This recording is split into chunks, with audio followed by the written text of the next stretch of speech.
Halo semuanya, selamat datang di sesi Explainer kita.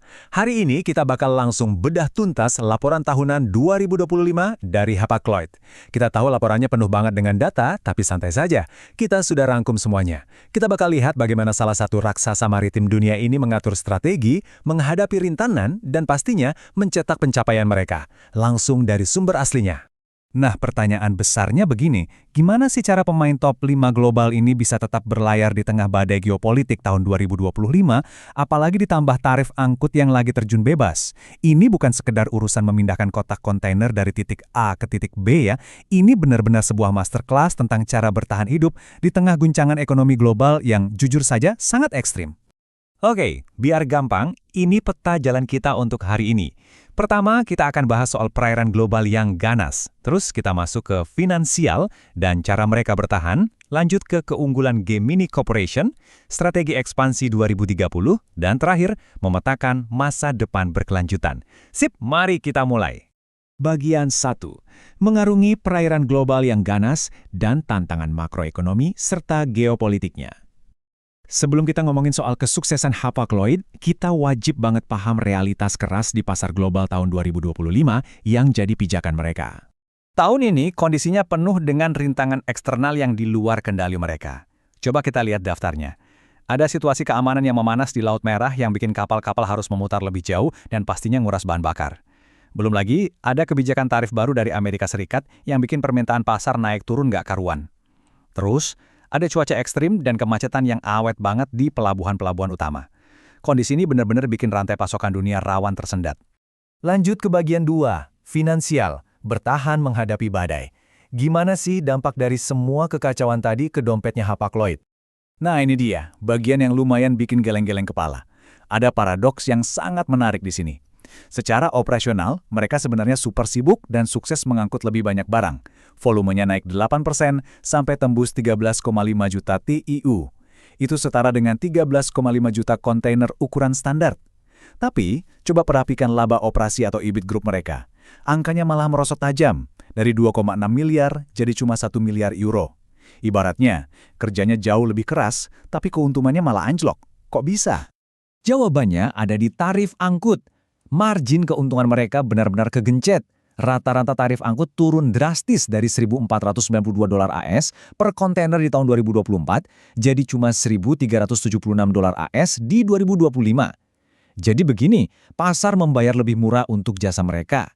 Penurunan harga inilah yang pada akhirnya menggerus pendapatan utama mereka secara signifikan, terlepas dari fakta bahwa mereka sukses besar memindahkan lebih banyak kargo.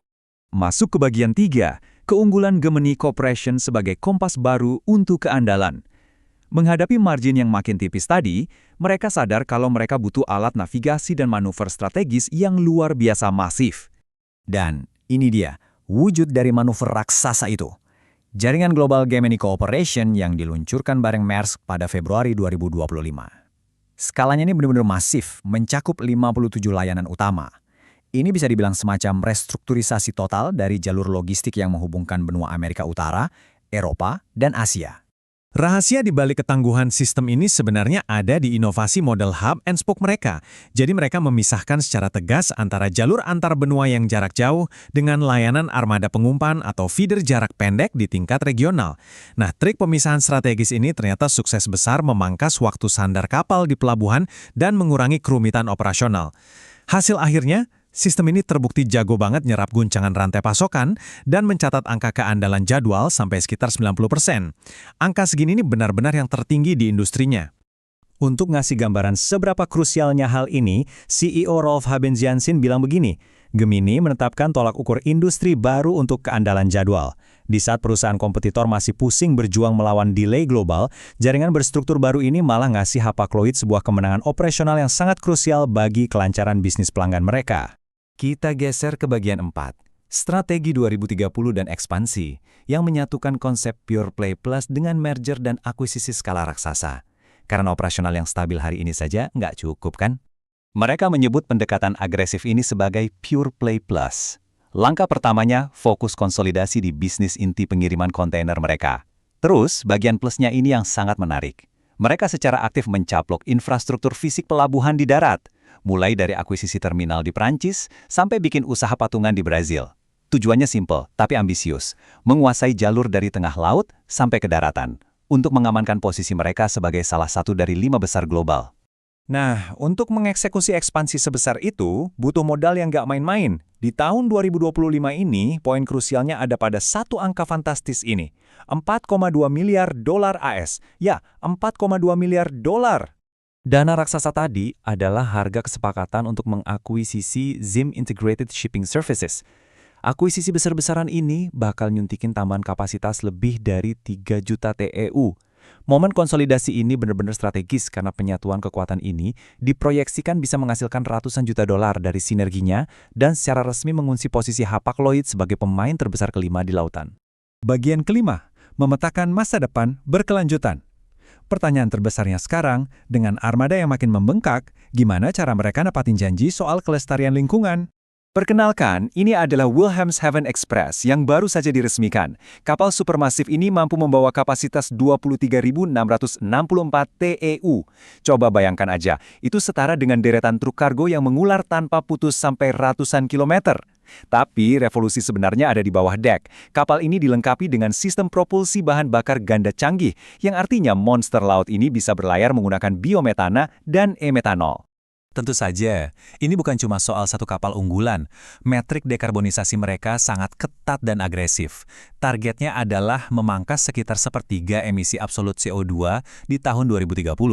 Di akhir dekade ini, 50 kapal mereka bakal pakai bahan bakar alternatif. Faktanya, di tahun 2025 saja mereka sudah membakar 204.000 metrik ton campuran biofuel.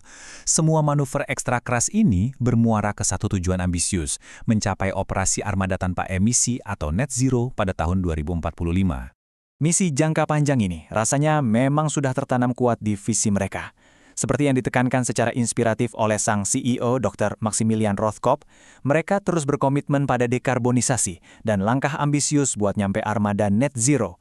Industri maritim global lagi ada di tengah transisi besar-besaran dan Hapag-Lloyd jelas mau memimpin di depan, bukan sekedar jadi pengikut arus. Pada akhirnya, semua langkah ini bawa kita ke satu pemikiran provokatif. Kira-kira, gimana transisi bahan bakar hijau dan konsolidasi skala raksasa dari industri logistik ini bakal merombak masa depan dari barang-barang yang kita beli sehari-hari?